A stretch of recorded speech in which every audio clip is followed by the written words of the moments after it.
Many are still grieving. Some families will be lost to one another forever. To those of you who face the difficulties of reconnecting with family and establishing ongoing relationships, we say sorry. We offer this apology in the hope that it will assist your healing and in order to shine a light on a dark period of our nation's history.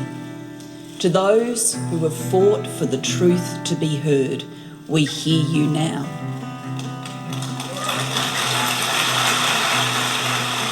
You're listening to Adopt Perspective podcast, a podcast for anyone affected by adoption. I'm your host and president of Jigsaw Queensland, Jo Sparrow. This podcast is a production of Jigsaw Queensland Post-Adoption Support Service. However, the views expressed are those of the people participating and not necessarily Jigsaw Queensland.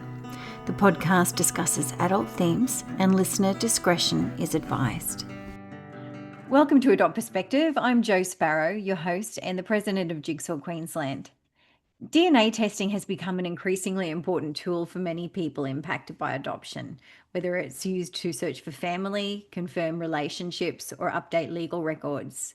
But with so many types of DNA testing now available, it can also be confusing to know which tests are appropriate for different needs and what the process actually involves. Recently, we spoke to Melanie Dunstan, a trained genetic genealogist, about genealogical DNA testing through companies such as AncestryDNA. But today I'm joined by Kate Pippia, the director of identilab, an Australian-owned and operated DNA testing laboratory based in Brisbane. identilab specialises in a range of accredited DNA testing services, including legal paternity and maternity tests, kinship tests, and peace of mind testing services that can be incredibly valuable for people navigating the complexities of post-adoption discovery and reunion. On a personal note, I used identilab myself last year to complete a legal paternity test with my father. This allowed me to add his name to my pre-adoption birth certificate, something that will become even more meaningful for me if Queensland's adoption legislation is reformed to allow integrated birth certificates. So today I want to try and demystify DNA testing, clarify the differences between genealogical tests and legal testing, and explore the types of testing that identilab offers that are most relevant to adopted people and their families. I'm so pleased to welcome the director of identilab to Adopt Perspective. Kate, thank you so much for joining us. Thanks for having me, Jo. That was a wonderful introduction. I keep tripping over the name of your company and I feel like I'm going to do it over and over. Everyone does. We get lots of different iterations of how to say the name and my surname. You got my surname right, so that's amazing. Oh, that's good because I forgot to check before we hit record. So I guess a good place to start is if you could tell us a little about identilab, who you are, what services you provide, and what makes your laboratory unique in the DNA testing space. Certainly. So I think you covered a lot of it off already, but we are female-owned, Brisbane-based DNA testing laboratory in Brisbane. We have accreditation from the National Association of Testing Authorities, or NATA. And what that means is we've been deemed to be performing our work in accordance with an international standard, which is called ISO 17025, and also in accordance with the requirements of the family law regulations for this sort of testing. We offer at-home testing for people that are just slightly interested in, there's a niggling doubt and they want to test a child to see if that's actually their child. And then we have the legally admissible testing, which you undertook with us for the purpose of changing a birth certificate. In terms of what makes us unique, I feel like, there's only about 4 or 5 labs in Australia that can perform this sort of testing under those standards and accreditation. And I feel like our point of difference is, first of all, customer service. We truly care about our customers and want to find the answers for them. And I think that comes from the fact that a lot of us, or all of us actually, have either a forensic science qualification or a forensic science background. And I think that's important because we have worked under previously professional practice code of conduct and all of that sort of stuff. So we've developed one in-house for that purpose as well. So we're very strong in ethics and integrity. Yeah. And certainly my experience there was very warm, even though it was a torrential rain day when I arrived. I could barely make it in without being soggy, but it was a very warm experience. We should have given you an identilab umbrella. You should have given me one. Well, there's still time. You have to pop in. So, for those who may be new to DNA testing, can you explain the difference between genealogical DNA testing, like those offered by companies such as AncestryDNA and 23andMe, and the types of accredited DNA testing that identilab offers? Yes. So companies like 23andMe, AncestryDNA are more focused on ancestry, ethnicity estimates, finding those distant relatives. I feel like a lot of people don't realize that when they submit a test for an ancestry comparison, they don't realize that they could be connected with relatives that they're not aware of. So that's an interesting thing. What we do is more targeted. So they look at DNA, which is called single nucleotide polymorphisms or SNPs, and they look at a huge amount of these, whereas we're looking at a smaller number of genetic markers, which are called STRs. So STRs are short tandem repeats, and they're considered, what we're looking at is considered non-informative junk DNA, and it's just a series of numbers that we can use to compare two people to each other and determine whether there is a likely relationship there. Okay.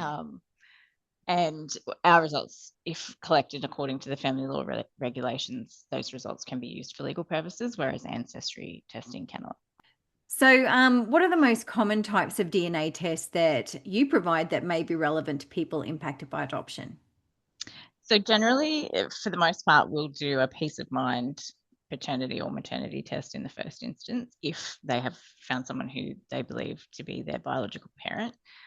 If that person is not available, we would do a kinship test, such as a half sibling test or even a full sibling test in some circumstances. If we've had customers who've had an ancestry test and have found a potential sibling or aunt or uncle or other relative, then they can come to us and confirm that relationship. And generally, in the first instance, it is just a peace of mind, an at-home test, just to confirm that information.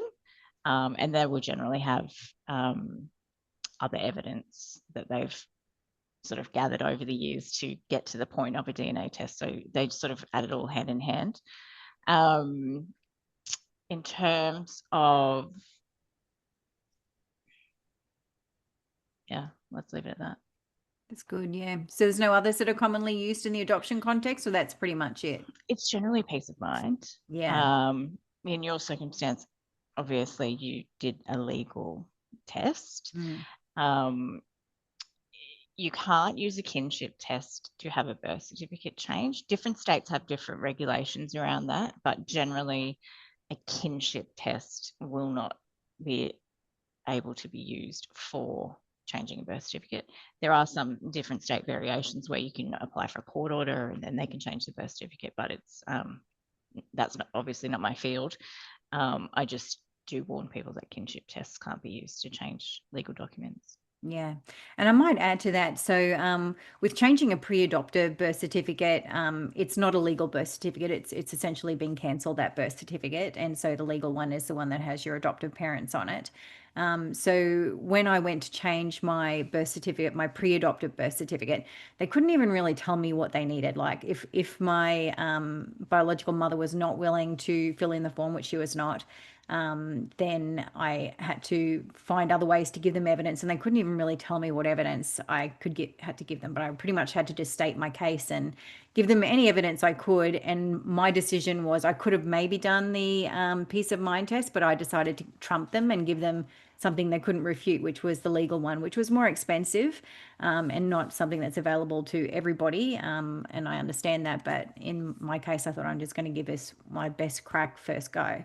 And I was able to do it with that. But I know some other people with that pre-adoptive non-legal birth certificate, they have been able to make some changes with less, but very hard to find out the parameters that births, deaths and marriages will apply. So yeah. I agree. And I've had conversations with various births, deaths and marriages as well. And it's kind of depends who you talk to, best of three.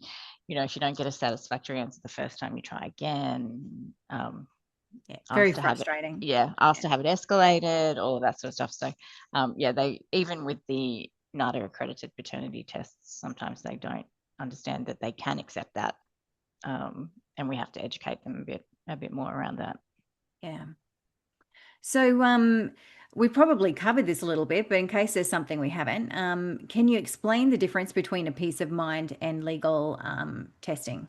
Yes. So the peace of mind testing is generally just, we'll send collection kits out to the clients and they perform that sample collection themselves.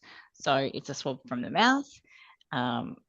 With that, there's no verification of who that sample came from. There's no chain of custody. So there is the possibility of fraud.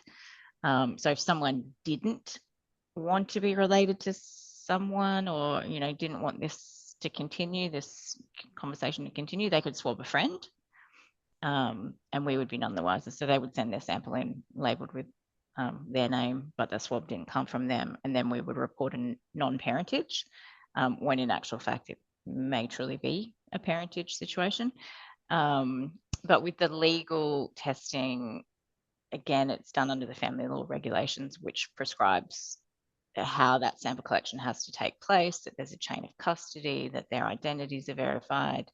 And so then, there's far less risk of fraudulent activity in those sample collections. Yeah. So can you walk us through what's actually involved in doing a DNA test with identity lab? Look, I told you I keep tripping. No problem. We get an S added onto the end of it a lot, identilabs. So samples are collected, like I just mentioned. It's a foam swab. It's rubbed on the inside of the cheeks. And then we use what's called an FTA card, which is a piece of archive paper with special chemicals in it. The swab gets pressed onto that and your DNA gets transferred onto that card. So it's locked into the fibers of that card and securely stored in that card for ever and a day. We don't keep it for ever and a day, I might add. But it just makes transport of those samples much easier, and processing is much easier for us as well. Paperwork that's required for the at-home test is basically, we just have an in-house consent form where we outline just some sort of specific sections of our terms of service and what we're offering them, and do they consent to that happening. For the legal testing, it's the same. We have an in-house consent form. There's also what's called a Form 3, which is an affidavit that each participant, or if it's a minor child or a person who's incapacitated, has to have their legal guardian complete for them. So that is basically also a consent form. A photograph of that person gets attached to that, and they're consenting to having a bodily sample taken from them for the purposes of a DNA parentage or kinship test. That form needs to be witnessed because it is an affidavit. It needs to be witnessed by someone who is qualified to witness that sort of a form, which is generally a Justice of the Peace, Commissioner for Declaration, or a legal practitioner. At the sample collection itself, there's another form called a Form 4. A photograph of the participant gets attached to that as well, and that's completed by the person who takes that sample. So that can be a medical professional such as a doctor, a nurse, pathology collector. We also perform in-house collections at identilab, because under the family law regulations, it specifies that an employee of a paternity testing lab who is employed for that purpose can collect those samples legally. Yeah. I have a funny story with the affidavit when I was filling it in there. So my father came down with me to your offices in Salisbury, and we were sitting next to each other and we were filling out the forms, and I filled out mine fast because I'm a super fast writer, and I looked over at his and I saw, because we both had to put my name up somewhere up the top of the form, and I was looking at it and I'm thinking, did I fill in part of his form? Because it looked like I'd written my name. And I said to him, did you write my name there? And he goes, yeah, I know. You And have the same handwriting. we had exactly the same handwriting. I'd never seen him write anything in all the years we've been in contact. And I almost wanted to go, forget that. I'm just sending we don't need it. it. Yeah, we don't need the DNA test. And when I got home that night, he stayed at my house and I was telling my boys about it. And my son said, I'm not surprised. He said, have you looked at your hands? And we reached across the table and put our hands together, and they were exactly the same length, just everything, same Does wrinkles. he have beautiful nails as well? Uh, thank you so much. Yes. No, but he does have all those wrinkles and short, stubby fingers. It's And nature versus nurture, isn't it? it is, yeah. But it was, yeah, it was really, yeah, it added something to the experience, I'll be Yeah, honest. Yeah. yeah. So, for legal testing, you said before sometimes a person can't physically attend the lab. So it can be done remotely, right? That's right. Yeah. So we have customers all over the country and the world for that matter.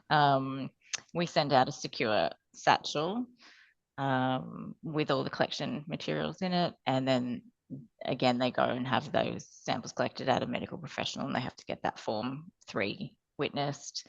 And then samples are returned to us in another secure satchel. So that chain of custody is maintained. Yeah. So what are the typical timeframes for receiving the results? Once we have all the samples in the lab, it's generally 3 to 5 business days.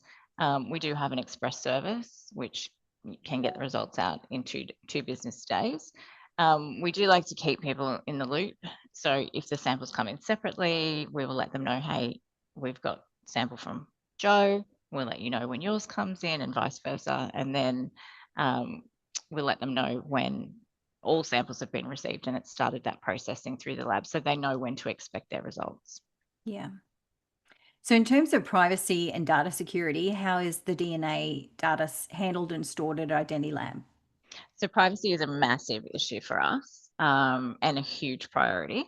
A lot of people who have sort of submitted a sample to an ancestry company will know that they've gone into this pool of millions of people, and that their data is in there. And I believe, certain research companies can access that data de-identified for the purposes of scientific research.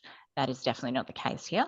When your samples are submitted to us, they are used solely for the purpose of that comparison that you have given consent to take place. If later on down the track you wanted to compare yourself to someone else, we would have to obtain a new consent from you for that purpose. So we definitely are not sharing information with anyone. It's all handled securely. We perform all our testing in-house, and we won't ever outsource any work, so that we can control that data privacy. The data that we're collecting is not just considered personal information, it's considered sensitive information under the privacy laws. So we've got really stringent requirements to meet, and obligations that we have in terms of keeping that data safe. Yeah. Fantastic. I mean, it's something that comes up for everyone now, like with what happened with 23andMe, it's a big concern. Yeah. Yes. Yeah, absolutely. Yeah, my data's on 23andMe, and they've gone bankrupt, but it's my understanding they've been purchased by a pharmaceutical company. I've opted to keep my data there because I'm a scientist. I'm not very interesting. But if my data can help, with new discoveries, then I'm happy for them to use it for that purpose. Yeah. So I think we've kind of covered most of the situations that arise in adoption contexts where legal DNA testing is helpful or required. I think we've pretty much covered all of that. Let me know if we haven't. But if someone isn't sure what type of test they need, can they contact you guys for a bit of guidance? Absolutely. Yeah.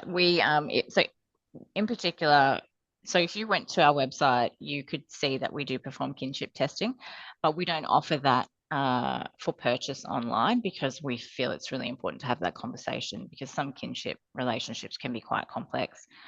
So we really want to tease out what the relationship is that they're thinking exists, who's available to be tested, and then also explain to them the limitations of that test. So a kinship test is definitely nowhere near as conclusive as a paternity test, just because of the way we inherit our DNA through the generations. And we're looking at such a small amount of your DNA that it's possible that you share a great deal of DNA, but just outside the regions that we're looking at. So it is possible to get an inconclusive result with a kinship test.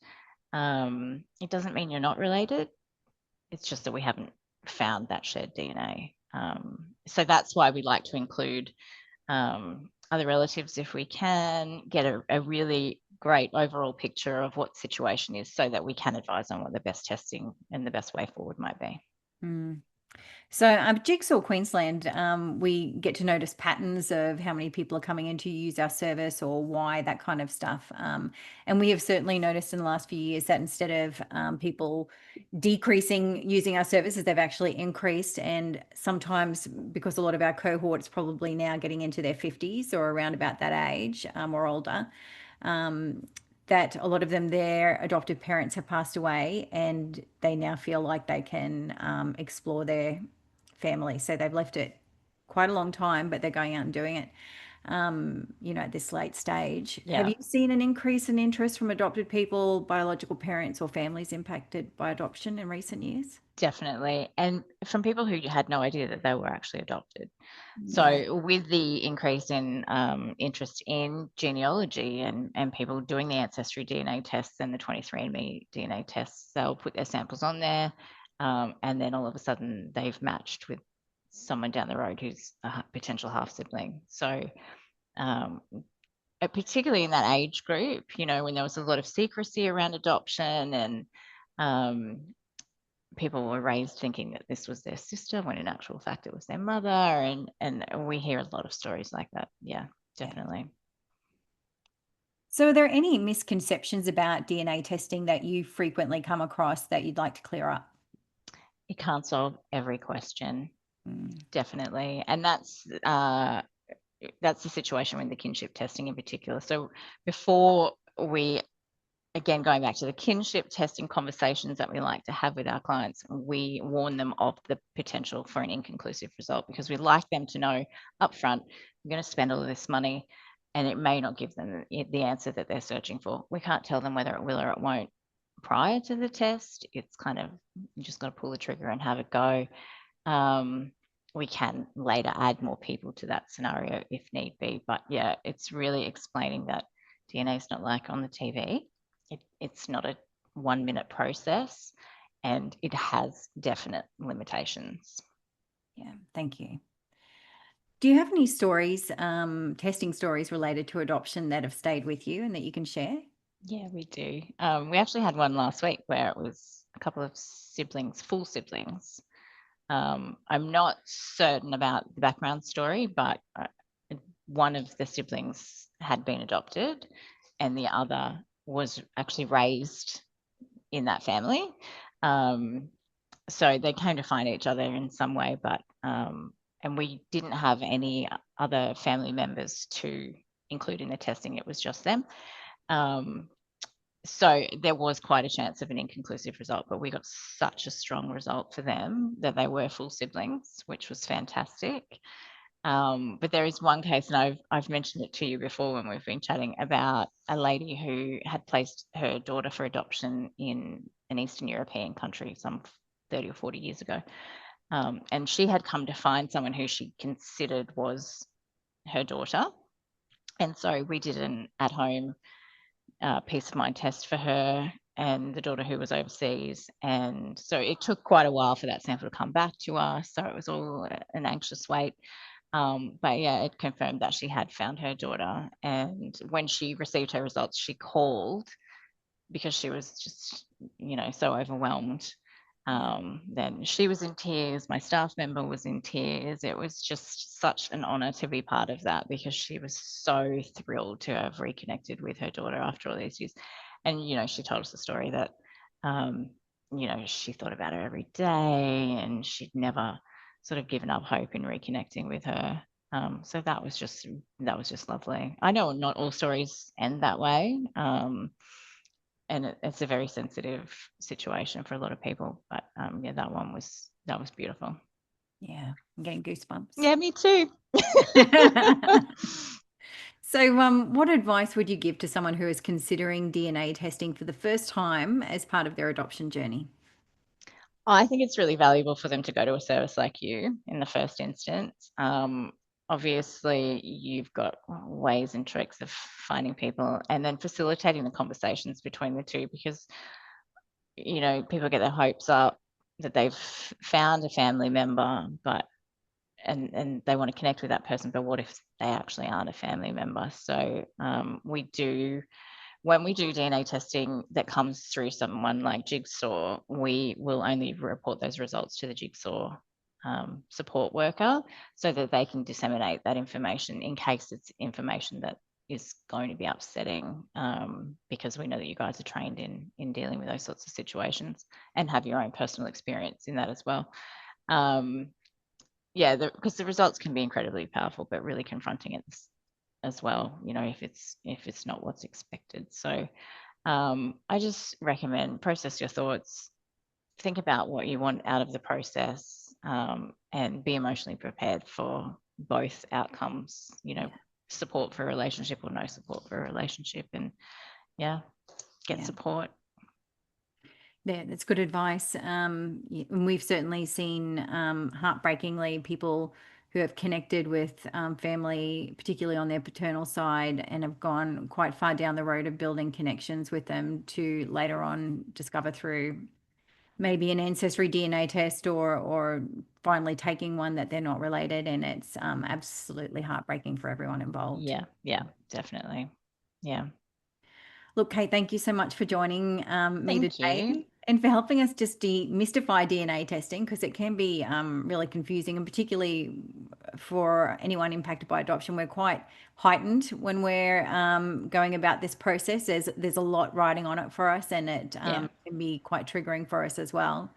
And it's clear that these services can play an important role in helping adopted people and their families find answers, confirm connections, and update legal records as needed. So thank you so much. It's my pleasure. Thanks so much for having me, Jo. And for anyone wanting to learn more about identilabs, I'm still tripping over it. identilab services. We should change the name. Something wrong with my tongue. Okay, a lot of people think that we're a dentist. Like, we're a dental lab. Well, you are putting stuff in the mouth, If you'd like to explore them and what type of testing might suit your needs, you can visit their website, which is identilab, IDENTILAB.com.au. If you're looking for support resources or simply a space to be heard, please know that Jigsaw Queensland is here to help you. And if you'd like to support the podcast, leave a review, share this episode, or get in touch, because we love hearing from our listeners. And if you have your own story that you'd like to share, head to the Adopt Perspective page on the Jigsaw Queensland website and just fill out our prospective guest form. But thank you for listening. I'm Jo Sparrow, and take care and bye for now. Thanks for listening to the Adopt Perspective podcast. If you'd like to find out more, go to the podcast page on www.jigsawqueensland.com, and you'll find a wealth of information and resources on the website. If you reside in Queensland, you can reach Jigsaw Queensland's Forced Adoption Support Service on toll-free 1800 210313, or you can call Jigsaw on 07 33 58 6666. If you live in another state of Australia, you can still call the Forced Adoption Support Service number, and your call will be answered by the Forced Adoption Support Service in the state that you're calling from. In every other state, Relationships Australia operates this service. A big thank you to Matt Sparrow for composing and recording our original theme music. Until next time, I'm Jo Sparrow saying farewell from Adopt Perspective, a podcast for anyone affected by adoption.